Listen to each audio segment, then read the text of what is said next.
Welcome to the knowinggod.org section called Good News. We're happy you're here.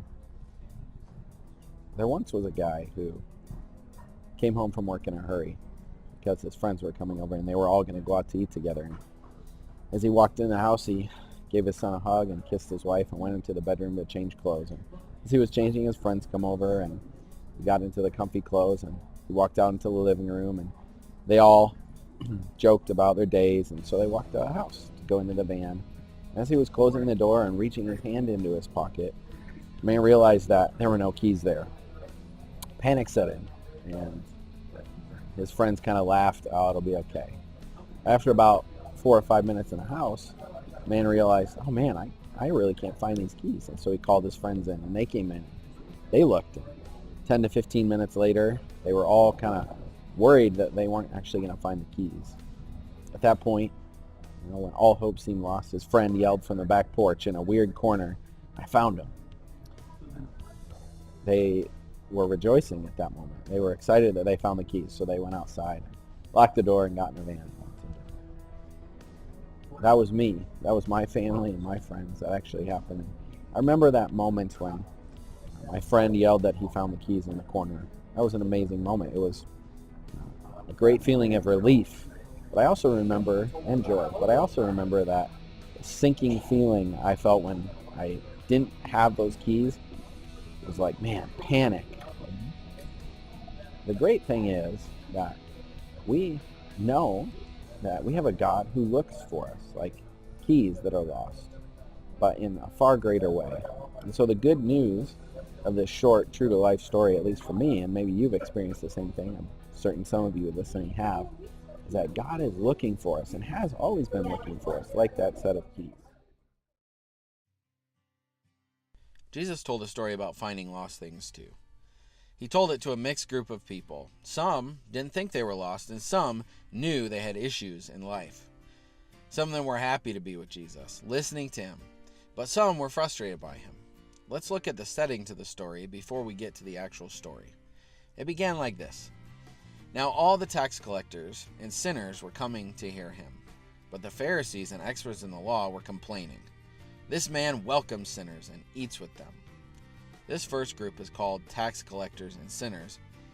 These were people that were despised by the so-called religious leaders of their day. They were coming to Jesus and very happy to be with him. The second group, called Pharisees and experts in the law, were complaining about Jesus and were frustrated by him. Do you notice the contrast here? The coming versus complaining? And so Jesus responds to the complaint there that he welcomes sinners and even eats with them. Now, a side note here that's important for the story is that mealtime was important for that time. During Jesus' day, it would be when you would relax and it would be joyful and a time of fellowship, like many cultures today. Now, if you put yourself in one of these two groups here, if you put yourself in their shoes, maybe you fall into one or both. Maybe you are really like one of these kinds of people. Are you the person who's doing okay? You've got it together and are following all the rules and don't break the law. You think you deserve good rewards and have a good karma going on, but you look down on others that don't fit into your circles, like the ones who refuse to eat with certain types of people. Or maybe you fall into the category of a social outcast and you're hated by a lot of people, like someone who works for the IRS. Even today, we don't really like them, do we?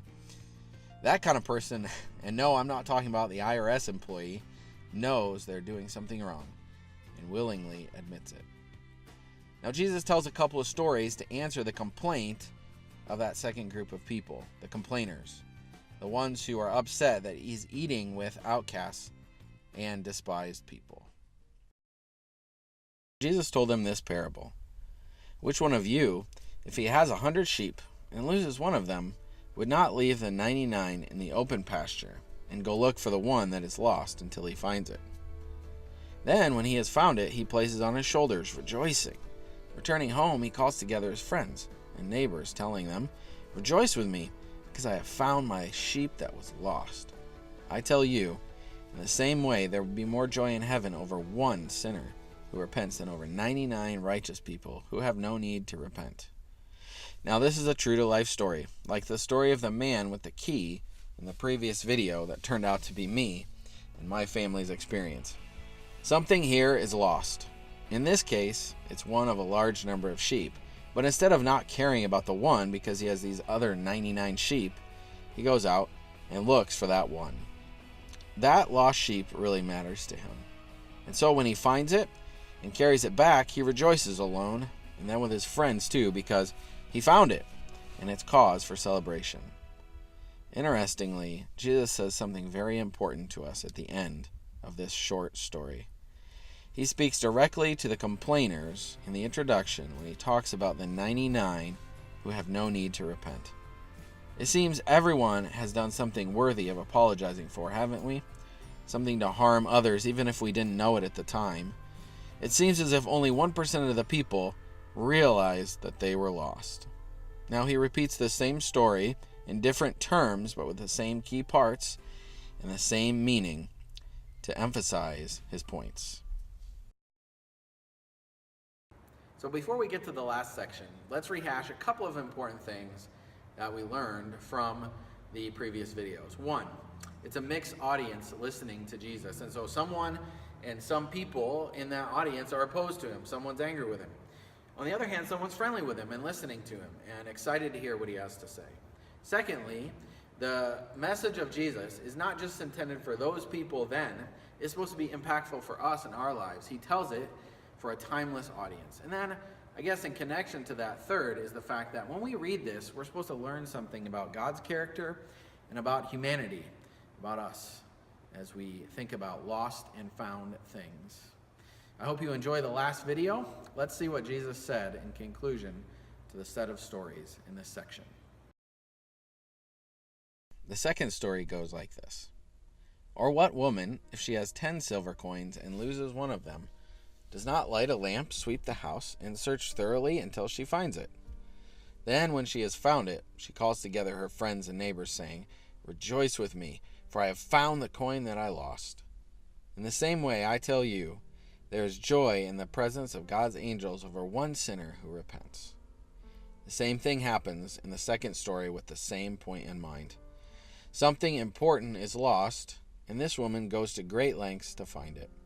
She also calls together her friends and celebrates because she found the coin that was lost. The amazing thing here is that Jesus equates this woman and her actions to God's actions. No person is too far gone.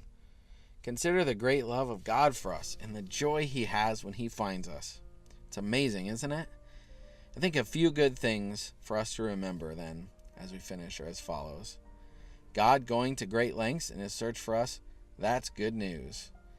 People returning to a God who is looking for them, that is also good news. God rejoicing over finding us, that's good news too. Thanks for watching this knowinggod.org video that takes you along the pathway to knowing God through discipleship. May this message of hope truly be good news to you and your loved ones today. So now that you've heard about this good news that we've shared with you from the mouth of Jesus and the story recorded about what he said, maybe you're wondering, like often in life we do, okay, what now? What is the next step? But before we move you along the pathway to knowing God through discipleship, we love to challenge you with one thing and ask you another. I guess the challenge would be, given this story and the things that we've heard here, is first, how are you going to respond to what Jesus has said? The great joy that awaits those who have been found by God and who repent and turn around and realize they're lost. And then I guess the question is this: what do you really desire from life? I ask that because Jesus is going to tell the final story, and it's not about sheep or coins, it's about people being lost and estranged. And it's really about a family, a feud, a fortune, and then a reconciliation and hidden desires throughout that. We'd love to have you join us along that road. But what do you desire from life? What do you want from life? And how could God meet that? That's a good question to think through. So thanks for watching. I'm Philip Borit, the ministry director here at knowinggod.org.